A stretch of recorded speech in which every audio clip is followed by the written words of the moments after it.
Now from Washington is Connecticut Senator Richard Blumenthal. And Senator Blumenthal, first, thanks for taking time out for us. And I just want to ask you first, simply what you expect in the Senate impeachment trial. Mitch McConnell has already said there's no way the president will be removed from office.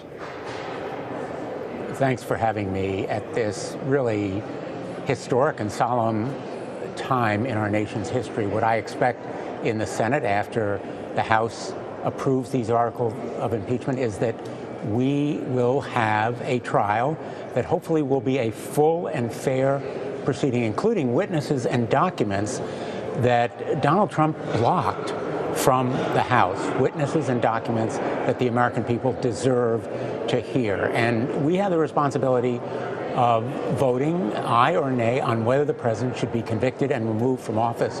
And we take an oath on the very first day to do impartial justice. Any one of us who says he or she cannot be impartial should not be taking that oath and sitting on this case.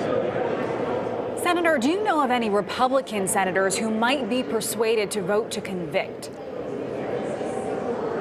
Great question, and the key one going forward. And the answer is yes, I do know of some who are seriously considering voting for one or more of these articles of impeachment.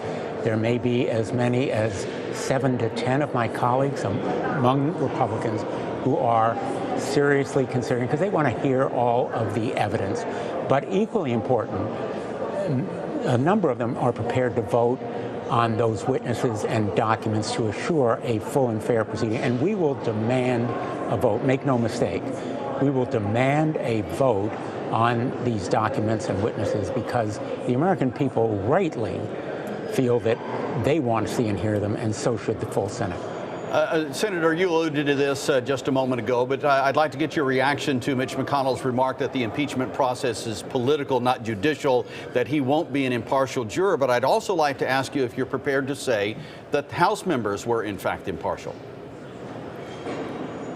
I believe that the evidence before the House is overwhelming. In fact, if I were a prosecutor with this evidence, and I was a prosecutor, the United States Attorney in Connecticut and State Attorney General for many years, I could say I rest my case. But I think the House members were impartial because the evidence is that the president not only abused his power and obstructed Congress, but also that this threat to our democratic institutions and to our national security is continuing. The president has shown absolutely no remorse.